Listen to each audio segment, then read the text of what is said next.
Back to the daily grind, and shout out to the full-time patrons. Make sure to hit subscribe if you're new and hit thumbs up if you're not a baby back bagel biting bitch boy, cause you know what time it is. It's full time. MMA.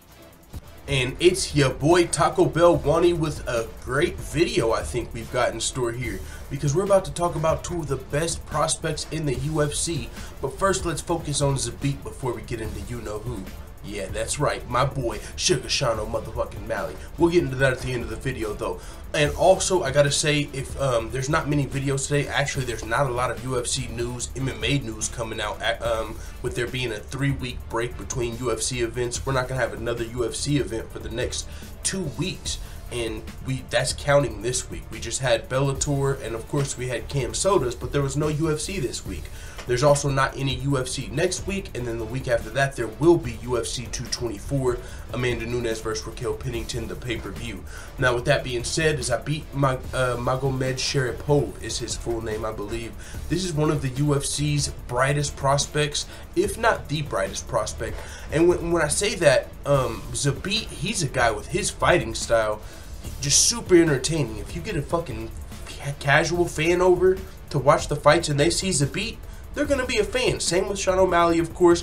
But that's what happens when you got a really exciting fighting style. And I'll be honest, Zabit's last fight versus Kyle Bochniak was the first fight I saw that really stood out to me from Zabit. I had heard other media personalities like Luke Thomas and others that were super sold on Zabit, and now I completely understand. I'm sold as well. With that being said though, Zabit in a recent interview has talked about he would be willing to fight Max Holloway tomorrow if he got an offer.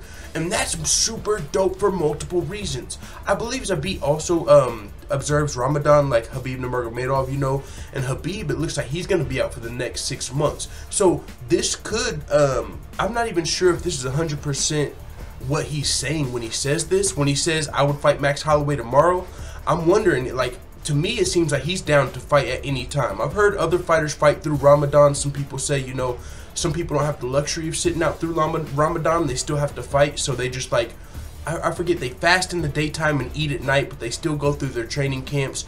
But at the same time, it's not ideal. But what I got from this was, it looks like Zabit's willing to fight, you know, through that if given the right opportunity. Now, I didn't expect to see Zabit until UFC 227. That's where it's looking like he probably still will fight.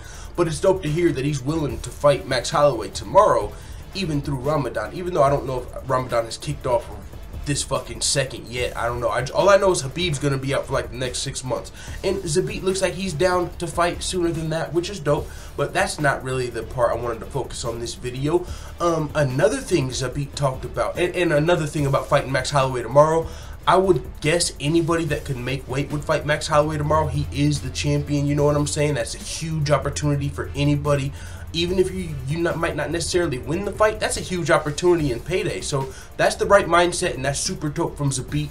And Zabit is actually one of the prospects who seems like he might be ready to face the top 5 guys of the division already, you know what I'm saying? And that could just be hype. That could be hype. We haven't seen Zabit fight anybody that's top 5 caliber. He recently beat Kyle Bochniak, super fun fight. He was a favorite in that fight though, and his team or the UFC has been trying to book Zabit versus Yair. Yair's not known as one of the best fighters in the division after his loss to Frankie Edgar, really lopsided, one-sided loss. And so now it looks like Frankie Edgar's teammate Zabit wants the next piece of Yair Rodríguez. And you might not have known Zabit and Frankie Edgar were teammates. That's something else he talked about in this interview. They asked him, would you ever fight Frankie Edgar? You're fighting in the same weight class. Would you consider a fight with him if the belt was on the line? Zabit said no. He's like my big brother. We're good friends. I wouldn't agree to fight him. We train together. We help each other. Even the belt wouldn't change my mind. And I gotta say, that's a great stance from Zabit, because you see what Frankie Edgar does to prospects, and that just might not. I wouldn't want to see my boy Sean O'Malley in there versus Frankie Edgar. Anybody that you want to build up, all I'm saying is keep him away from Frankie Edgar. And luckily for Zabit, he's on Frankie Edgar's teammate, so he's legitimately got a real reason, real excuse to not fight Frankie. Hey, I sweat and bleed with this guy every day, training, in and out. We train every day. I'm not going to fight this guy. He knows everything about me, not everything, but you get the point. We fucking are like brothers in there. We spar together, we do all of this. So we're not fighting. We see that in the light heavyweight division with Alexander Gustafsson, Ilir Latifi, Jimmy Manuwa. They're all in the top 5 of the division, but they don't want to fight each other because they spar together, they bleed together, they train together, they sweat together. And so Zabit's like, I don't want to fight Frankie. And that's good, because I'm sure one of the questions that was going to come up soon is, okay, you're beating these dudes you're supposed to beat, right? You're the favorite in these fights versus Kyle Bochniak. Super fun fight thanks to Kyle Bochniak as well. Zabit didn't get to finish that fight because he had a hand injury going into it.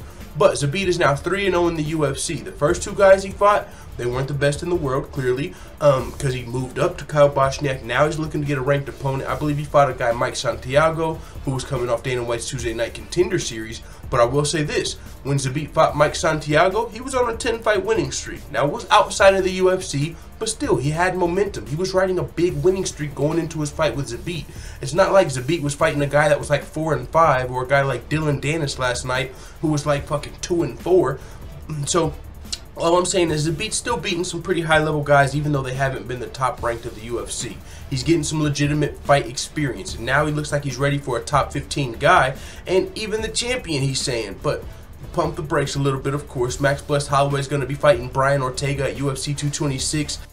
And even if he wasn't, it might be a little too soon for Zabit to really want to fight the champion, Max Holloway, who's proved he can take out the best guys in the division, clear out the featherweight division, ranked guys and all. But I ain't mad at Zabit for saying I'm down to fight him. Shit, if you ain't down to fight the champion, what are you here for? And Zabit said that is my goal, to get the gold. Now, speaking of getting the gold, we've touched on Zabit saying that he's down to fight Max Holloway tomorrow, and also saying he's not going to fight Frankie Edgar because he trains with him. So, and if you think about Frankie Edgar's team, you know, Mark Henry and those guys, that's a fucking serious team, bro. Zabit's got a really solid team. Mark Henry, Frankie Edgar, and those guys. I believe he might train with Marlon Moraes as well. So that's a super dope team. But now Zabit also said he wants to become a champion. Who else previously mentioned becoming a champion and a possible champion versus champion super fight in the future? I'm talking about maybe 3 years from now, 2 years from now, 3 years from now. Sean motherfucking Malley versus Zabit, bro. We're about to go and walk with me, bro. Fantasyland. Both of these dudes they've got a lot of potential. They're bright prospects for the UFC. Now, they both have room to grow. Sean O'Malley definitely has room to grow. That's my fucking guy, though. He's a star. Fucking Zabit, he looks like he might be just off of, I don't know, just off of what I saw in his, I don't know. See, Sean O'Malley, we saw his overall game as well. Both of these guys, to me, of all the prospects in the UFC, Sean O'Malley and Zabit are probably the most legit when you're talking about who's got the most well-rounded game. And I say that because we've seen Sean O'Malley. He's not just a stand-up fighter. He's got very flashy striking as well. Nice stand-up. But also, Sean O'Malley will throw jumping triangles and try and lock up arm bars from the bottom. He's also worked his way back up to the feet. We've seen he can get back up all when he's been taken down. So we've seen a very well-rounded game from Sean O'Malley, as well as Zabit. He's submitted his first 2 opponents in the UFC finishes, and we also got to see his super exciting striking in his last fight. So both of these guys are very well rounded, and if the UFC chooses to but if it just so happens that these guys can get up, yeah, maybe if the UFC chooses, because they're going to need some help from the UFC matchmakers, just a little bit. If you just throw these guys bad matchup after bad matchup, either one of them could lose soon. They might not ever make it to the belt. Now, eventually, they're going to have to be able to beat those guys. Eventually, you're going to have to be able to handle, let's say, a Frankie Edgar. If you were Yair Rodríguez and you didn't fight Frankie Edgar that day, after you fought 1 more guy or 2 more guys, you might have eventually had to be able to be ready for a Frankie Edgar. Let's use Conor McGregor, for example. Conor McGregor, early in his career, a lot of people thought maybe he wasn't the best wrestler. He didn't have the best defensive wrestling. If you would have threw somebody like a Frankie Edgar at Conor McGregor 3-4 fights into the UFC, Conor McGregor might not be here today. But if you let Conor McGregor build himself up, build his skills up while he's building his name up, becoming more of a star, meanwhile he's, knocking out the Dennis Severs of the world and these guys, the Marcus Brimmages, he's fighting these strikers. Meanwhile, the whole time he's probably training his wrestling. So whenever Conor McGregor finally does have to fight Chad Mendes, he can defend a couple takedowns. He's ready for that shit. When he finally does have to fight Eddie Alvarez, he's a veteran to the game. Of course, Conor McGregor can defend a takedown by now, you know. So, and a lot of these guys, shit, Sean O'Malley, I feel like he'd be comfortable off his back with submissions and be able to stand back up. One thing I saw in a video recently that kind of scared me, they were talking about Sean. Okay, everyone knows about Andre Sukumtov's fight IQ in the 3rd round. Well, someone said one thing that gets brushed under the rug, and this is completely true. Sean O'Malley, he decided to stand up knowing one of his legs was hurt. That's not the smartest thing in the world to do, right? Like, if you know, if you can't stand fighting, maybe he didn't know the rule of like, oh shit, if the ref sees I can't stand, he'll DQ me. But Sean O'Malley, wanting to finish, wanting to really take this dude out, he had one leg and decided upon himself to stand the fight back up. That's not the smartest decision in the world. You only got one leg, you want to keep that dude down, try and hold him down. Now, you know what I'm saying? So, got brushed over, of course, because Sean O'Malley got the W, but that's just something, of course, to work on that you can build while you're becoming a bigger star and fighting these, you know, don't throw him at a wolf. Throw him at somebody his level or right above his level. You know what I'm saying? Work with them, and these guys both have some serious potential, and that could lead up to a serious champion versus champion super fight in the future, because both of these guys are young, they've got some serious skills, they're fun fighters, they've got fans behind them, and so if they can both continue their rises, they're only one division apart. Sean O'Malley 135, Zabit 145. If they can both 2 to 3 years be champions, these are guys that could be potentially fighting each other. 2 of the brightest prospects right now could be potential champions. Of course, it's a little too early for that, but all I'm saying is they both also have super exciting fighting styles, and it's going to be fun to watch these guys. So as of right now, I do think Zabit and Sean O'Malley are probably the 2 prospects I'm the highest on. Huge fan of Zabit.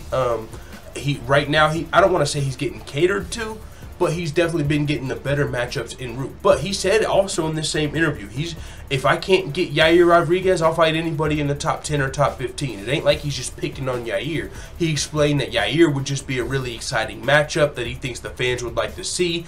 And one thing about Yair is he did just fight Frankie Edgar. That's one of Zabit's teammates. So if I was Yair, shoot, I just fought Frankie. I don't want a piece of his teammate right now either, but I don't think that's the case.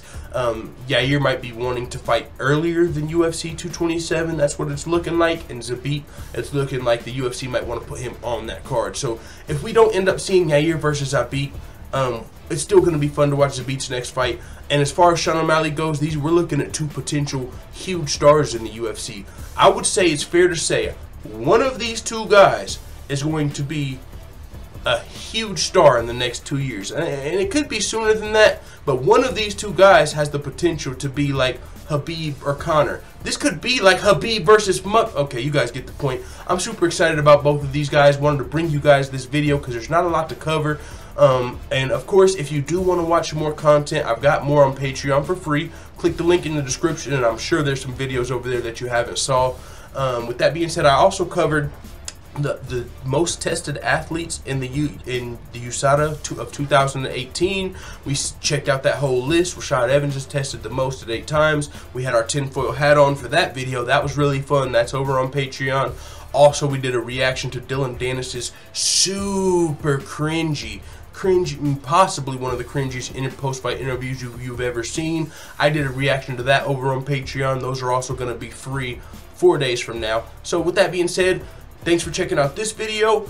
I'm going to get back to work on the channel, but not necessarily making these videos because there's not a lot to talk about. I'm going to be trying to move these pictures to GIFs, download GIFs, make GIFs, and all of this shit, organize GIFs to use in the future. So thanks for rocking with me. Make sure you go check out some more free content on Patreon in the meantime. Not a lot of UFC going on right now. With that being said, it is what it is. Let the full-time family know what you think in the comments. I'm out. And as always, thanks for watching this video. If you enjoyed this video, make sure you hit the subscribe button and also hit the notification bell right next to it so you're notified every time I upload a video. I'm out. This is #1 bullshit.